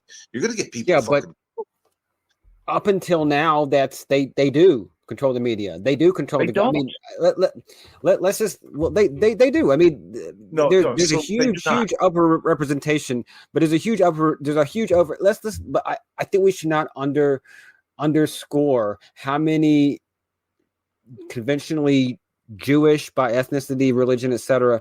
people have been in government and academia and entertainment, and I'm not for any particular conspiracy. I mean, how did they get there? I'm sure there's some amount of nepotism, but a lot of it's just because they have a culture so-called merit. Yeah, so-called merit. I mean, I absolutely think, but they're there. Let's not overstate how much is just assumed. Okay, so to say that. So listen, it's a different thing to say that there is a lot of Jews in academia and writing and etc. That's true. But that doesn't mean like there's still I would call that a significant plurality. They're not, the majority of people in those positions. They're a large plurality. But to say that they control the media is nuts. And honestly, like, this is as crazy as a conspiracy theorist I never fell into the Jews control stuff, because I was literally reading like the words of the elites, and they were all wasps to a man, and they all were wildly anti-Semitic. And because at the time, a lot of these wasps that controlled fucking everything, by the way, all the industry, the media, everything, they were concerned because they had Jewish immigrants had come over from Eastern Europe at the time. And after a certain amount of time, they got established and they started coming into their industries. And so all, Ford, fucking Rockefeller, JP Morgan, all of them, like just wildly, all this, like the Jews control stuff literally comes from the WASP elite themselves because they were concerned about competition in their industries. Henry Ford, what's the guy that stole Tesla's work? Edison, wildly fucking anti-Semitic. He's like, oh my God, the Jews. He controlled like 90% of the electric and the inventions or whatever. But he's worried about, the Jews are coming into my industry now. So they control everything. Meanwhile, he controlled everything. You know what I mean? Like, yeah, but at the time, Jews were recent immigrant ethnics. So were Italians, so were Irish. I get it. Germans were at some point. Germans were the huge threat at some point. But I'll say then we entered a time where there was a huge amount of Jewish people that came up, and eventually in the 60s, I would say in the 60s and the 70s and so forth, thoroughly integrated and obviously excelled because they have a culture of excellence. But I will say it's not just exactly that there's obviously, like you say, there's not like a majority or plurality of actual Jewish people, because they're small in number. But it was sort of, there was a complicit. I mean, there was obviously a various factions in the U.S. who was complicit with people. Look, a lot of Jews are very left-wing. I mean, Israel was founded as a left-wing state, but I mean, there was aligned with the Soviet Union more than the United States. But a lot of Jews there's a lot of anti-Zionist Jews. There's a lot of Jews led the civil rights movement. There was a huge rift with that, obviously. That's a whole nother story. But I'm not saying that every Jewish person, even in this category, is like a hardcore, just ethnically cleanse the Palestinians. That's not the case. That's not what the Jewish people have traditionally, ideas that the Jewish people have traditionally pushed. I mean, there are various people. For every Ben Shapiro, there's a, Noam Chomsky or whatever. I mean, I assume he's Jewish. Bernie Sanders or whatever you want to call it. Like, there's a lot of different Jews with a lot of different opinions, a lot of different versions of a Jewish identity, for sure, from ethnic to religious to Zionist. But I will say there's enough fire there and enough complicity, enough admiration. I don't know what it is, but the idea that, like, you cannot criticize the state of Israel to the point where they're passing these laws. I mean, Christian Zionism, it's a mystery to me. It's always been a huge thing between me and my family, talking about the Christian church in the 20th century and how that, because I have family that was Christian, and I've recounted that before on this pod. But yeah, I mean, the idea that, like, yeah, they made it illegal to not to criticize Israel. This whole idea that so many Americans, usually even older age demographics, were fine with deporting these people that are legal immigrants for criticizing Israel, and these guys for protesting their all these laws that have been going on and on and on for making it illegal in these different states to boycott Israel. I mean, something's up with that, and I don't think Jews of a certain bent are certainly not controlling all the institutions and media, because I think Jews are there's a lot of there's Jews in Jews dominate almost every single political organization of every single different ideology. It's actually goes against the Jewish conspiracy to an extent. I mean, it's sort of ridiculous how much Jews excel in so many different fields. Thank you. No. yeah. It actually goes against the whole conspiracy thing. The Jews are like left wing and bringing in. Well, listen, you know why that is? White genocide. I mean, God, they're running the conservatives. They're running everything. The communists. You know why? This is why that is. Well, I'll say, maybe somebody can correct me if you want to, but so it's the same reason they dominated boxing when they first came over here.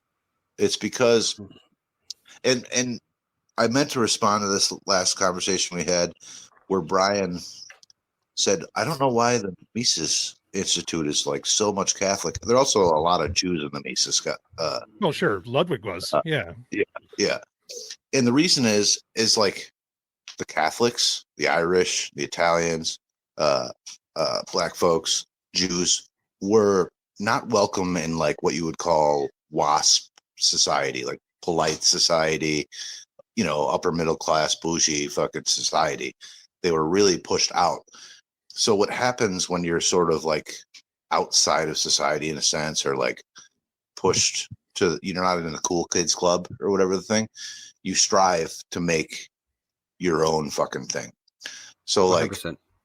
yeah, so this is why a lot of like immigrants were attracted to radical politics, including like Jews, you know. Mhm. And this is why they built their own institutions, and this is why they entered into like various fields and were just like, I'm gonna fucking show you, you know what I mean? So that's why that happens. The same thing happened with the Italians, the Irish, the black, you know, again, black folks, Jews, Catholics. I mean, we forget They how found their niches, yeah. Catholic the U.S. was for a long time, and it's because the WASPs controlled everything. Mhm. so they had to prove themselves in a weird way, you know. Yeah, so let me and I'll do my best to be brief, because I think there's a good, and everybody's hit on like very relevant groups that are all a piece, you know, they're all pieces of the puzzle of this. And man, I mean, some of the stuff you shared, Sec, you know, like that's insane. And that statement, well, okay, I guess the first thing I want to say is like, no, Netanyahu does not represent all Jews. I do. So I will gladly speak for all of them. So you brought the idea that the Jews run Hollywood, you know, and that they control the media. So let's go back to what I said earlier about like with Trump, where like the executive branch, legislative branch, all that, where that's level 3. And then there's level 2 and level 1 above that are actually in control. Hollywood is very much the same way, or the entertainment industry is very much the same way, where yes, at level 3, there's tons of Jews, there's tons of us. And you can, and this is the problem. And as I go over a little bit of this history, like I think it'll get painted. This is the problem, is that in these statements, there is some truth. The problem is there are things between, you know, there's things to read between the lines that people don't take the time to read between the lines to understand what's being said, or to understand like what else is out there, you know, because when you say, yeah, look, the Jews control Hollywood. Yeah, the Jews started Hollywood. The Jews started the entertainment industry 1,000%. What was it? The five Meyer brothers? Is that right? Yeah. Yep. So, and, you know, I mean, a lot of people don't remember, but the entertainment industry actually started in New Jersey. That's where, and Edison was anti-Semitic because basically the Jews took the entertainment industry to the other side of the country and like wiped out so much of his investments. Okay. So like his argument, oh, like the Jews are ruining everything. Yeah. In New Jersey, they did, you know, and of course there's still a huge Jewish population in New Jersey. I mean, honestly, just we're everywhere. That's a fact of life. Okay. So, but I want to go back a little bit. We're going to Jew Jersey. New Jersey. Jew Jersey. But yeah, sorry. Oh, Jew Jersey. Yeah, there we go. Yeah, I like that. All right. So you mentioned the Hasidim who were being, or the Hasidics who were being brutalized, you know, in Israel. Yeah, Hasidic Judaism is an absolute threat to Zionism, because Hasidic Judaism is basically decentralized Judaism. Now, I mentioned earlier how in most mainstream, I mean, there's multiple denominations within Judaism these days, but within mainstream Judaism, like Kabbalah is not taken seriously. The only reason we still have like a lot of Kabbalistic knowledge is because the Hasidim, or the Hasidics, carried it on. And thankfully they did. I'm so grateful for that. Okay. And now I would argue, again, I don't want to spend a ton of time on this, but I would argue that Kabbalah is the true Judaism, and the Hasidics know that. And so they know that they actually don't want Israel. They want a decentralized, you know, this dispersion of the, you know, the spiritual power and whatever else. And that's getting into a bunch of religious stuff, and we don't have to do that here. Okay. But there's a reason the Hasidim are being persecuted. And that's because, again, it's a decentralized Judaism. They stand against the very notion of, you know, of Zionism itself. And so I'm not surprised that they were protesting at all either, and right on for them to do so. So that was in the 18th century when they started that. Okay. I mean, now, Israel is also notably a fairly secular state society with outside of a lot the strictly religious communities. I mean, and it was also founded as a explicitly socialist project. I mean, it wasn't founded specifically. So I mean, that's very much at odds with the Hasidim and their bent, which is not very modernist or socialist or futurist or anything like that. They're very, very, very, very, very conservative to almost an extreme degree. I mean, just look how they dress. Yeah, right on. So I think, to speak to just a little more history, to speak to the level 3, level 2, level 1 kind of situation. Okay. The Jews, it may look like, because you get like arguments around crypto Judaism and where they say, like the Jews are all the bankers. Why are all the Jews bankers and everything? Okay. Did the Jews end up becoming bankers through their own merit? No, not true at all. What happened was you basically had the Holy Roman Empire, and they had their own rules that they had to outwardly follow. And so they took a unwashed population, shall we say, that being the Jews, and had the Jews do all their dirty work for them. That's why I use the word unwashed. Okay. And so you have Jews with you have all this Jewish money, you have all these Jewish bankers and everything. And this is simply because they were level 3. They were not level 2. The Catholic Church was level 2. Okay. And so they were using their level 3, shall we say, pawns, and put them in that place. Now, did those level 3 Jews end up with some degree of power and some wealth, perhaps against their level 2 masters? Yes, there's some truth to that. Okay. But this isn't the only situation where this happens. This also occurs. We can go into Nazi Germany. Okay. Probably the best example to have, because everybody's like, oh well, but the Nazis, like, this is the pinnacle of anti-Semitism. Actually, the Nazis liked them some Jews. Particularly, we could talk about Fritz Lang. Fritz Lang was a filmmaker, probably best known for making Metropolis in 1927, a phenomenal film, and great one movie that I think what's that, Zach? Great movie, just an absolute great movie. Yeah, phenomenal film. A lot to pull from that. As well as far as understanding how the world works, including at a level 2 level, and maybe even a little level 1. Anyway, Fritz Lang was such a great movie maker at the time that when he was like, holy shit, and his wife, Thea von Boe, she was a full-on Nazi, but Fritz Lang was a Jew, and he's like, well, I'm getting the fuck out of Germany. Look at what's going on here. And the German brass came to him and said, yeah, we know you're Jewish. We don't care. We need you to make our movies. They said, we decide who's Jewish. Yeah, exactly. Yeah. And so like, this is the point, is that if you're a useful population or a useful person, level 2 is going to use you. Okay. And they're going to put you in position. Now, I'm not saying, I think when you had, Warner Brothers, all these different groups who end up, bringing water to the desert in the Western US, to end up creating Hollywood and the entertainment industry and all that. I'm not saying that there was some level 2 kind of controlling that. I think that was very much a very real Jewish movement where you have, and the reason they were so successful at it was because, there are persecuted people, especially at that time still. And they wanted to dream of, lives, of worlds, of existences that were better than what they had to deal with. And it was a way of trying to bring that stuff into reality. And there's actually, I'm not going to get into mysticism here, but as Francis Ford Coppola, very brilliantly said, all movies are magic. And he didn't just mean like, ooh, look at the special effects. He meant they were straight up fucking, magic with a K at the end. Okay. Now but that's besides the point. So what you have is like, holy shit, suddenly these Jews who just had some goddamn dreams ended up getting a lot of power. And at the same time, 100% yes, they did create the porn industry. So what? Great.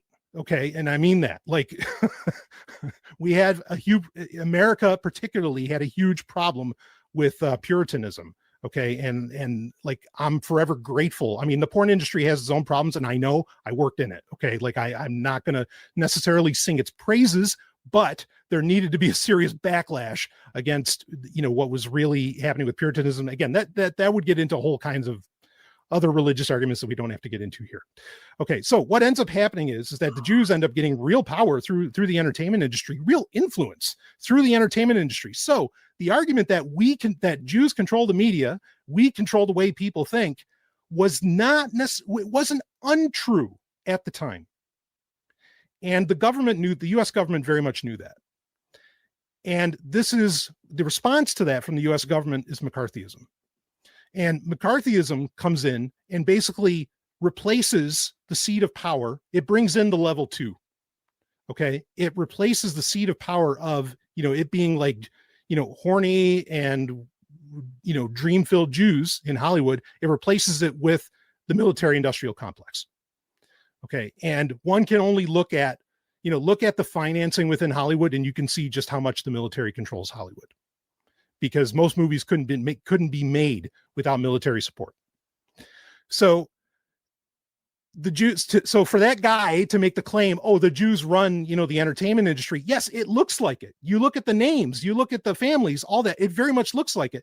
But now those names, when at one point they were like level 2 as far as controlling the entertainment industry, the Jews in the entertainment industry are now level 3. Level 2 would be, alphabet soup organizations, CIA, take your pick, whatever. Okay.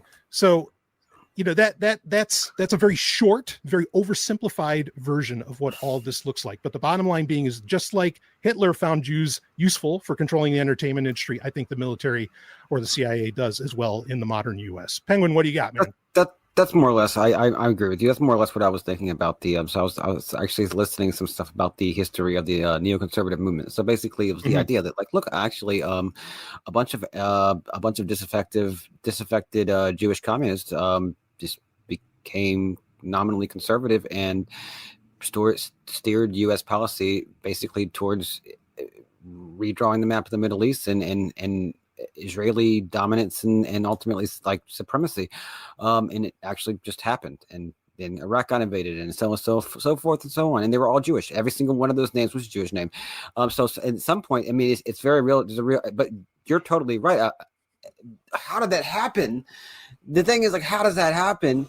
It also just that coincided with other goals that other people had, real serious interests, institutions, and very powerful people, but institutions, especially corporations, government, whatever. I mean, just institutions. Broadly, it's like that coincided. As nobody could say, "Hey, look, these 15 Jewish think tankers that grew up in Brooklyn that now have been trying to basically steer U.S. policy towards, Israeli dominance of the Middle East and in multiple wars and invasions and so forth." Like, that's obviously coincides with the interest of other multitudes of powerful people, corporations, institutions, what have you. Yeah, I mean, there'd be no like randomly they're just all this power, Yeah, there'd be no Israel without the British Empire. I mean, that's just it. I mean, I consider Israel, the state of Israel, to be like a level 3 player. They're not level 2. They're not level 1. And so to answer Sex's question, I mean, like, has anti-Semitism always been there, or like, is it actually growing now and it went away for a little while and now it's back? I mean, I think it's an undercurrent that's just always been there. And part of that is because Jews have just always been, or have often been, like this level 3 player to do the dirty work. Yeah, but also you can't connect it directly with historical anti-Semitism. I mean, there is something unique going on right now that it looks like, hey, if you criticize these dead babies, you're going to lose you're going to be kicked out of college. You might, if you're an immigrant, you might go to be detained. You can't boycott this. You can't write in a newspaper against this. Like, it is, you can't go on NBC News necessarily. I don't know, maybe you can. I mean, Fox News has even had people like reporting critical. I mean, it's not 100%, but it's enough to make people pause and be like, wait a minute, why I can't boycott this? Like, I have to pay for this. I have to pay for this with my tax dollars. Like, come on. Like, so it's not 100%, but nothing is 100%, but it's creepy. you have to look at it in the context. Also, you have to look at the economy. How much of this is real life and how much of this is on social media on the internet? Because my entire social media feed is nothing but either Jewish supremacists. Well, it's Jewish supremacists because it's trying to. The algorithm is designed to rage bait you, obviously. Yeah. So my algorithm is like hardcore racism and anti-Semitism, and for various reasons, and hardcore extreme like pro-Israel stuff because it's trying to bait me, and the other stuff is controversial. I do follow some right-wing stuff, but also it's like, and then sometimes they go back and forth, and there's a whole bunch of like algorithmic manipulation going on here. Well, but yeah, like a lot of this stuff is also just on the internet. If you're not going out and walking down the street talking about like, hey, Hitler had some great ideas, yeah, right on. But like, I get that like that does bleed into real life as well, but it's not exactly at that point. Yeah, so you're hitting at absolutely, and so you're hitting at what I think is line number 2 from that American Zionist guy, and I agree with Sex assessment. Like, what the hell are you doing saying that stuff? I mean, it's so baiting, and well, it's also wrong because again, like, no, like, yes, are there Jews that seem to be at the top of all these aspects of the media and entertainment and everything? Yep, but like I said, they're level 3, they're not level 2.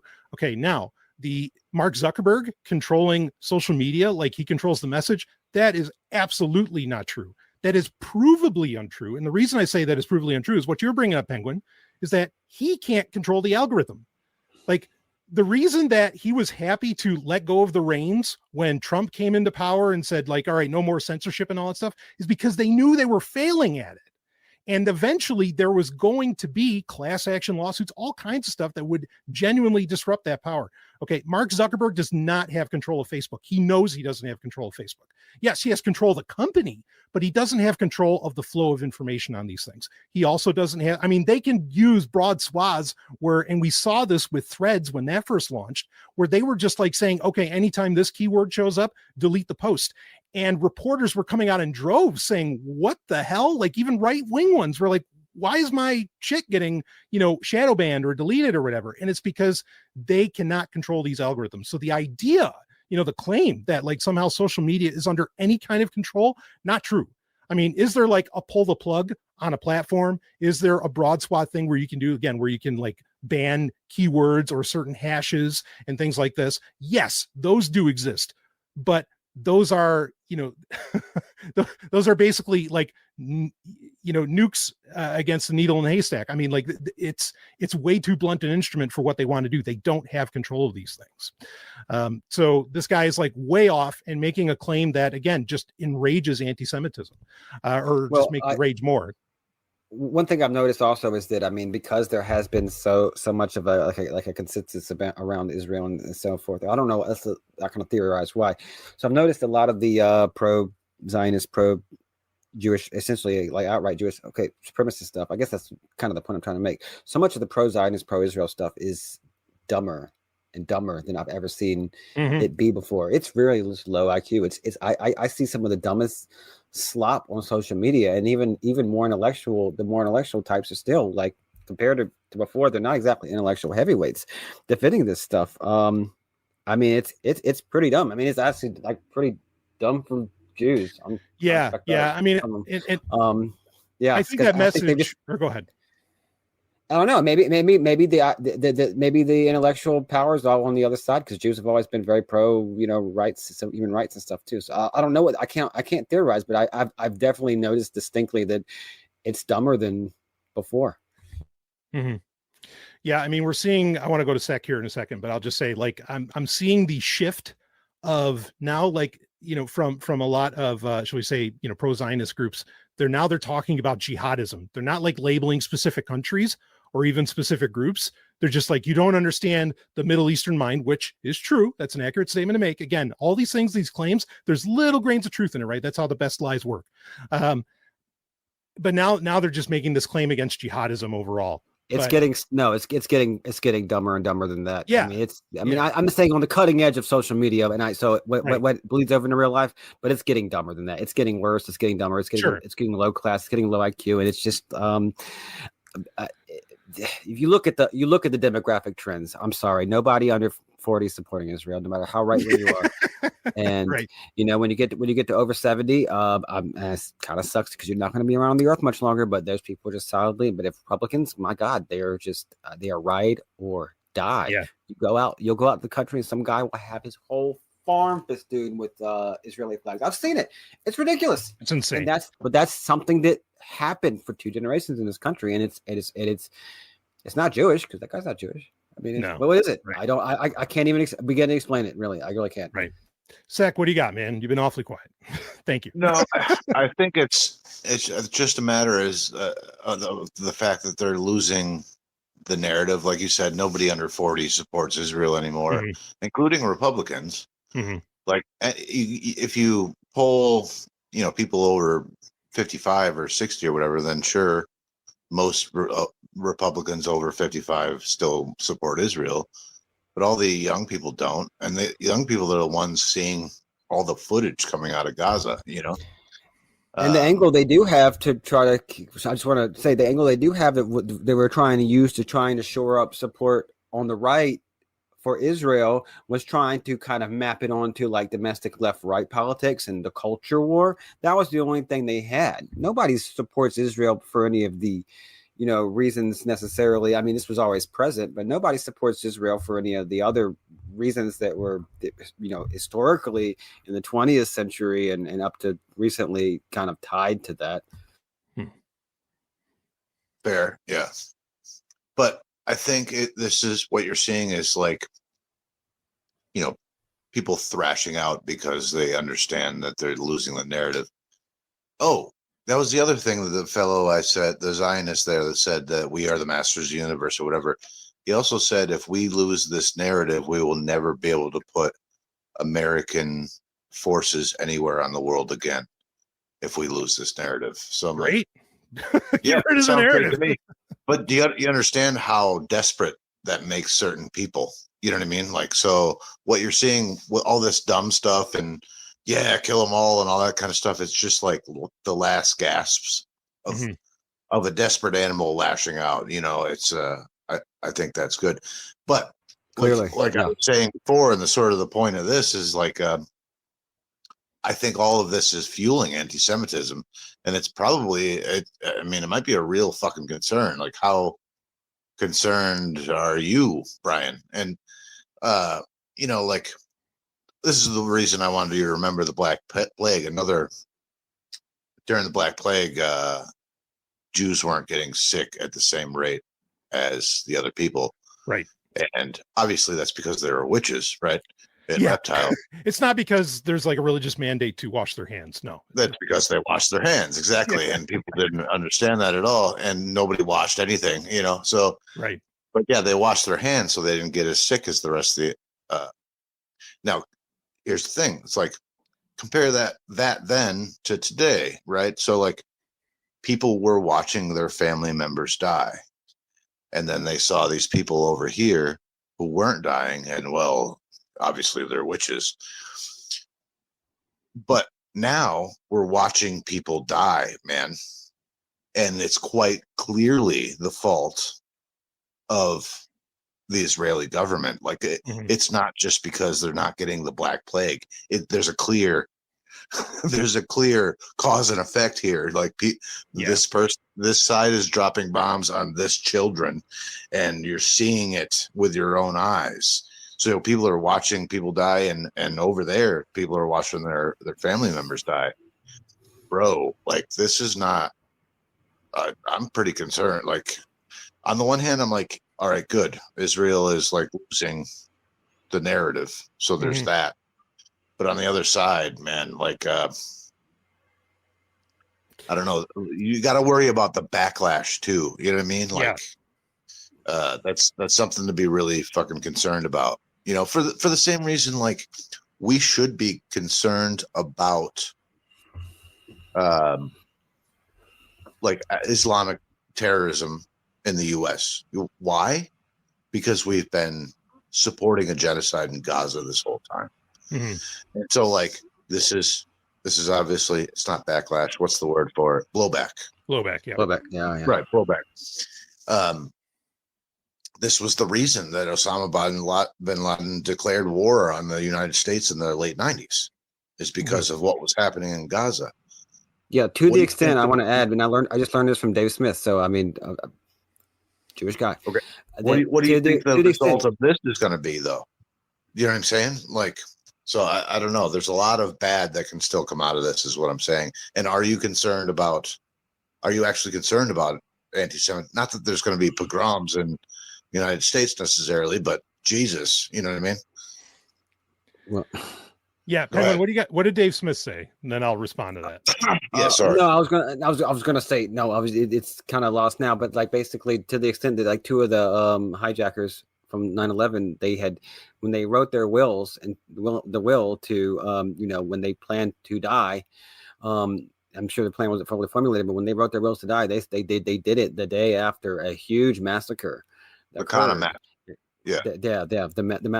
I don't know, in Lebanon, I believe, of many. I mean, it was footage. So there was footage. There was color footage of like dismembered children, dead children, dismembered children, and this was published. This was spread around. This was in the 90s. So now let's see what's going on in Gaza that's kind of unique. Well, we have everybody. I don't care how much of one thing. I don't care how much of a quote unquote like so-called shithole you live in, or a war zone, an absolute war zone, like a full-on refugee situation. Everybody has smartphones. Everybody has internet access.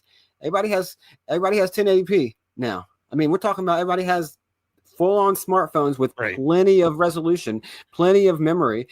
Everything can be recorded hundreds of times over, and we live in a day and age where you just don't kill this many people. You just don't kill this many children. It's just not tolerated. And the Israelis are basically, they are basically like supremacists, and they've been built up because of the history has been unqualified support. And I think that unqualified support, like we said, there's a lot of motivations of a lot of different parties that are coinciding with those decades of support for the state of Israel. There's unqualified support for the state of Israel, mostly unqualified, and certainly more unqualified than supporting anyone else, unqualified and relatively uncritical support. But like at this point, like you can't do that. You can't do that in 1080p. It just won't work. People don't have a tolerance for that, especially knowing their tax dollars pay for that, especially knowing that like this can actually be stopped tomorrow by the United States government, by the Trump regime or the Biden regime before that, and they don't do it. I mean, actually, I don't know if it actually could be stopped. I mean, honestly, it might get a little bit worse before it gets better, given the fact that, I mean, I think Netanyahu and the rest of them know that they're going to be back in the corner if there's a pivot here. But, long term, they were always going to have to do this. Now is now or never. Yeah.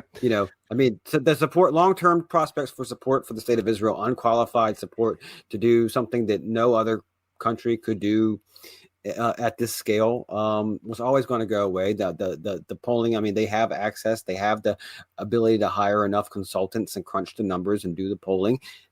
We all knew that was going to be over. So, that's kind of been sort of fueling this. They've sat on Gaza for a long time. To the credit of Israelis, like, I think they had to, they didn't know what to do. They were ambivalent. What do we do? Do we pull out the settlers from Gaza? Do we give these people some qualified statehood? Do we make an agreement? Do we just let them? And what they did is basically just let them chill.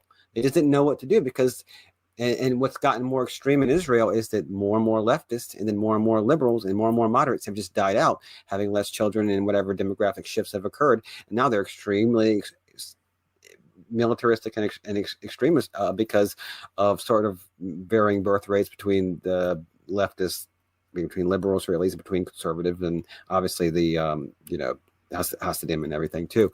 So you have a much demographically, as you go through lower age cohorts, you have a much more extreme population in their views of wanting to kill the Arabs 100%. Yeah. And that's a weird phenomenon that's gone in Israel, is that I think that like they were very, there was a lot of ambivalence about how to treat the Palestinians, even when there was real armed Palestinian resistance, people hijacking and taking people hostage and killing Israelis.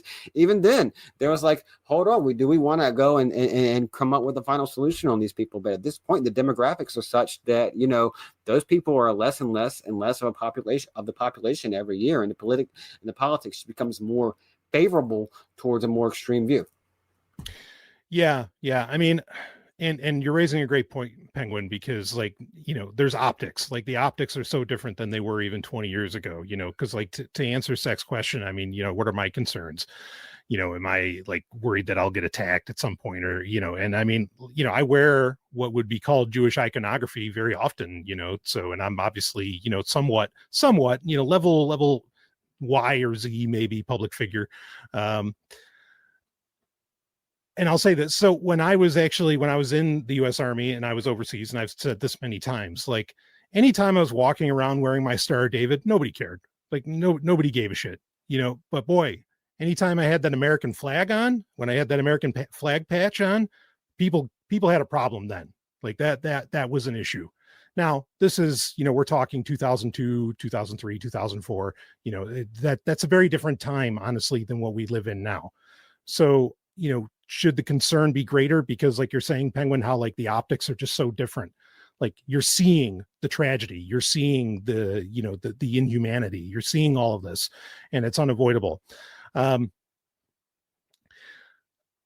can't say that I feel that concerned. I do think where I do have a concern is, I mean, I'm not, the state of Israel can get dismantled tomorrow. And I've been very public about, my desire for that. So, those are people who are going to feel some heat from, shall we say, anti-Semitism. Okay. My other concern is, and this is so bad because like Seth mentioned, you have the Hasidim who are getting persecuted by the Israeli government. But then the first people who are going to get attacked, if there was this widespread, more anti-Semitic, these more widespread anti-Semitic actions around the world, the first people that are going to get attacked are the Hasidim, because they're the ones that are very you look at them and you're like, oh yeah, they're different. They're Jewish. They have the telefilm, they have the funny curls, and all this stuff. Right. And when they're the ones that actually aren't the problem, they want to be left alone. They want their own little power structure, their own little thing. They want to be over here. They don't give a shit, they don't want the state of Israel either. And that's a shame. So I do worry about that. Beyond that, I mean, that's the thing. It's so, who's a Jew? It can be tough to tell, even unless you do DNA tests on everybody, which is another concern when it comes to this digital ID that we talked about. Wikipedia. Right. Yeah. I mean, because, sure, you could say I look like a white guy, but DNA wise, I'm Middle Eastern, and so how do you even, but, if people didn't know who I was and I wasn't wearing, or showing signs of being Jewish, I don't know that people would even think it, would even think twice about it. So it becomes, yeah, I think there's a greater concern again, because of greater optics. But ultimately I think Jews at the same time have the opportunity to be outspoken voices, like I try to be, for peace and for, well, I mean, not to get all, corny about it, but for love, connection, all these other kinds of things. Is the mob going to care about that when the mob comes? Probably not, but that's a whole other scenario. And there's lots of lives that are going to be affected when it comes to that. Yeah. But I would say also, there is more. Or go ahead.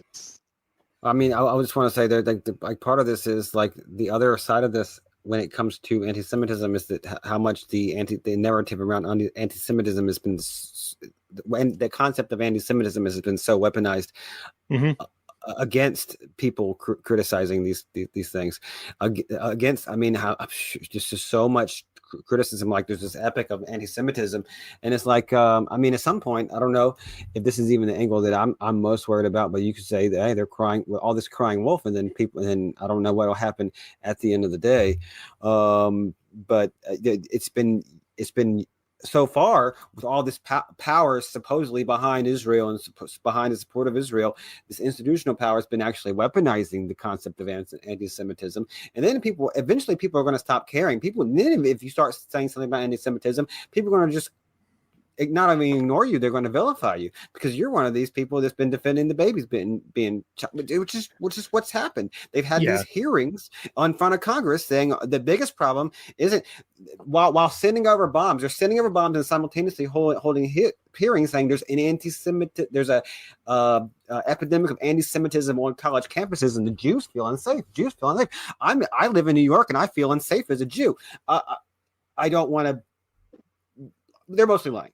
Yeah, well, again, also these are outspoken people. It's selected for people that are just propagandists on social media. I get that, but it's going to make people really roll their eyes and then go past the stage of eye rolling to really start to again vilify. It's going to create It's going to create basically a cultural what was the word again? Blowback. Blowback.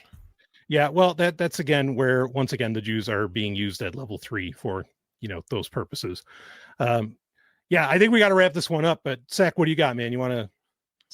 Yeah, no, I got to go too. But no, I just will say there has been a lot of outspoken Jewish voices against Israel, and it's been, and they're losing the opinion of Jews overall. The polls show that, which is great. Yep. And I just want to say, I think I'm 90% sure Jeffrey Sachs is Jewish, but he's been a very great outspoken voice against Israel. And he's a guy that talks like Jesse Ventura, but looks like Woody Allen, which is great. It's very funny to me to listen to him, and then I see a picture of the guy, and I'm like, "That's what he looks like." He talks like Jesse Ventura. I don't know. Sorry, but yeah, let's wrap it up there because I'm starting to lose it a little, and I'm getting tired. But thanks for coming on again, Brian. Next time, I swear to God, I won't derail the conversation entirely, and we'll talk about World War II like we were gonna. But this was all important. This is like I like talking about current events. Yeah, it was good. I loved it. Yeah, I thought it was important. So, 100%. And I think it's related to fascism, and it's at least adjacent in a lot of ways. So, yeah. All right. If we could talk more about current events, I'm totally down to do it. Honestly, I think because let's just face it. There's an interplay between the stuff that we consume, whether it's in common or also in some cases not in common, and our audience consumes because it's in the discourse, the quote unquote the discourse. But also we share a lot of the same information streams, and I see a lot of those information streams either referencing, cross-referencing each other, or sort of converging because of the discourse. So I'm totally fine to be part of the discourse and then do our historical stuff. I feel like we get caught in the weeds a lot with the historical stuff, so it's good to have a good variety. I really enjoyed it. Right on. Yeah, for sure. All right, fellas, well, you have a good night, and everybody be excellent to each other, and we'll see you next time. Peace. Peace. Ciao.